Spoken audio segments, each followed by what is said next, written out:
സംസ്ഥാനത്തെ വന്യജീവി ആക്രമണത്തിൽ സർക്കാരിനെതിരെ രൂക്ഷ വിമർശനവുമായി താമരശ്ശേരി രൂപതാ ബിഷപ്പ് മാർ റെമിജിയോസ് ഇഞ്ചനാനിയിൽ.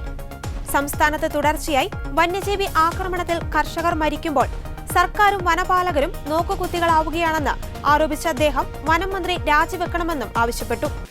കർഷകരായതുകൊണ്ട് കാർഷിക മേഖലയിൽ പ്രവർത്തിക്കുന്നവർക്ക് ജീവിക്കാനുള്ള അവകാശമില്ലേ? സർക്കാരും വനപാല ഉദ്യോഗസ്ഥരും നോക്കുകുത്തികളായിട്ട് നിൽക്കുകയാണ്. എവിടെയാണ് ഇവിടെ ഭരണമുള്ളത് എന്ന് നാം ചോദിക്കുകയാണ്. ജീവിക്കാനുള്ളൊരു അവകാശം അത് ഏതൊരു സാധാരണക്കാരനായ കർഷകൻ്റെയും അവകാശമാണ്. എന്നാൽ ആ കർഷകൻ്റെ അവകാശത്തെ തമസ്കരിക്കുന്നതാണ് ഈ ദിവസങ്ങളിൽ നടക്കുന്ന ദാരുണമായ സംഭവങ്ങൾ. ഈ അവസരത്തിൽ ഉത്തരവാദിത്വം ഏറ്റെടുത്ത് വനമന്ത്രി രാജിവെക്കണമെന്ന് തന്നെയാണ് നമ്മുടെ ആവശ്യം. കേരളത്തിൽ ഒരു ഭരണം ഉണ്ടോ എന്ന് സംശയിക്കുന്നു. കർഷകന് ജീവിക്കാനുള്ള അവകാശങ്ങൾ തമസ്കരിക്കുന്നു. വനംവകുപ്പ് സ്വീകരിക്കുന്നത് കർഷകരെ ഉപദ്രവിക്കുന്ന സമീപനമാണ്. കർഷക മരണങ്ങളുടെ ഉത്തരവാദിത്തം ഏറ്റെടുത്ത് വനമന്ത്രി രാജിവെക്കണമെന്നും കോട്ടയത്ത് നടക്കുന്ന ഇൻഫാം അസംബ്ലിയിൽ പ്രസംഗിക്കവേ താമരശ്ശേരി രൂപതാ ബിഷപ്പ് ആവശ്യപ്പെട്ടു. കാട്ടാനയാക്രമണത്തിൽ കഴിഞ്ഞ 8 വർഷത്തിനുള്ളിൽ 180 ജീവനുകളാണ് സംസ്ഥാനത്ത് പൊലിഞ്ഞത്. കഴിഞ്ഞ വർഷം 12 പേർ കാട്ടാനാക്രമണത്തിൽ മരിച്ചു. ഇന്നലെ രാത്രിയിൽ കാട്ടാന ആക്രമിച്ചുവെന്നാണ് വിവരം. ഇന്നലെ ചൂരൽമലങ്ങാടിയിൽ നിന്നും വീട്ടിലേക്ക് സുഹൃത്തുക്കൾക്കൊപ്പം ബാലൻ പോയതാണ്. ഇന്ന് രാവിലെ പണിക്ക് പോകാൻ എത്താത്തതിനാലാണ് മറ്റുള്ളവർ ബാലനെ അന്വേഷിച്ചത്. ഇതിനിടെയാണ് വഴിയിൽ ചവിട്ടി അരയ്ക്കപ്പെട്ട നിലയിൽ ബാലന്റെ മൃതദേഹം കണ്ടത്. ഉരുൾപൊട്ടലിനെ തുടർന്ന് അട്ടമല പള്ളിക്ക് സമീപത്തെ എസ്റ്റേറ്റ് ക്വാർട്ടേഴ്സിലായിരുന്നു ബാലൻ താമസിച്ചിരുന്നത്. ഉരുൾപൊട്ടൽ ദുരന്തബാധിത മേഖലയാണ് അട്ടമല. ചൂരൽമലയിൽ നിന്നുമാണ് അട്ടമലയിലേക്ക് പോകുന്നത്.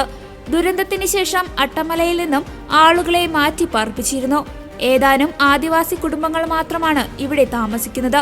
ഉരുൾപൊട്ടലിന് ശേഷം മുണ്ടക്കായ്, പുഞ്ചിരിമട്ടം എന്നിവിടങ്ങളിൽ നിന്ന് ആളുകളെ പൂർണ്ണമായും മാറ്റി പാർപ്പിച്ചു. ജനവാസമില്ലാതായ ഈ പ്രദേശങ്ങളിൽ പകൽ സമയത്ത് പോലും കാട്ടാന എത്തുന്ന സാഹചര്യമായിരുന്നു. തേയില എസ്റ്റേറ്റുകളിലും കൃഷിയിടങ്ങളിലും വന്യമൃഗങ്ങൾ എത്താൻ തുടങ്ങിയതോടെ പലവട്ടം വനവകുപ്പ് ഉദ്യോഗസ്ഥരോട് പരാതി പറഞ്ഞിരുന്നു. ഇവിടെ നിന്നും ആളുകൾ ഒഴിഞ്ഞുപോയെങ്കിലും കൃഷിയിടങ്ങളിലും എസ്റ്റേറ്റിലും പണിയെടുക്കുന്നതിനായി പകൽ സമയത്ത് ഇവിടെ പണിക്കാർ എത്തും. വനം വകുപ്പ് വാച്ചർമാരെ ഉൾപ്പെടെ നിയോഗിച്ചിരുന്നെങ്കിലും പ്രയോജനമുണ്ടായില്ല. ചൊവ്വാഴ്ച ബത്തേരിയിൽ ആദിവാസി യുവാവിനെ കാട്ടാന കുത്തിക്കൊന്നിരുന്നു. സമാനമായ അവസ്ഥയാണ് അട്ടമലയിലുമുണ്ടായത്. ബാലനെ കഴിഞ്ഞ രാത്രിയിലാണ് ആന കൊന്നതെന്നാണ് കരുതുന്നത്. ഇടവഴിയിലൂടെ വീട്ടിലേക്ക് പോയപ്പോഴാണ് ആക്രമണമുണ്ടായത്. ഇന്ന് രാവിലെയാണ് മൃതദേഹം കണ്ടെത്തിയത്. അതിനിടെ വന്യജീവി ആക്രമണങ്ങൾ എല്ലാം ജനവാസ മേഖലയിലല്ലെന്ന് വനമന്ത്രി AK ശശീന്ദ്രൻ പറഞ്ഞു. വന്യജീവി ആക്രമണങ്ങൾ വനത്തിനുള്ളിലും പുറത്തും നടക്കുന്നുണ്ട്. കഴിഞ്ഞ ദിവസം നടന്ന ആക്രമണങ്ങൾ എവിടെയാണെന്ന് പരിശോധിക്കണമെന്ന് പറഞ്ഞ മന്ത്രി താൻ വിവാദ പ്രസ്താവന നടത്തിയിട്ടില്ലെന്നും പറഞ്ഞു. ആദിവാസികളല്ലാത്തവർ എന്തിനാണ് വനത്തിലെത്തുന്നതെന്ന് പരിശോധിക്കണം. അത് നിയമവിരുദ്ധമാണെന്നും വനമന്ത്രി കൂട്ടിച്ചേർത്തു.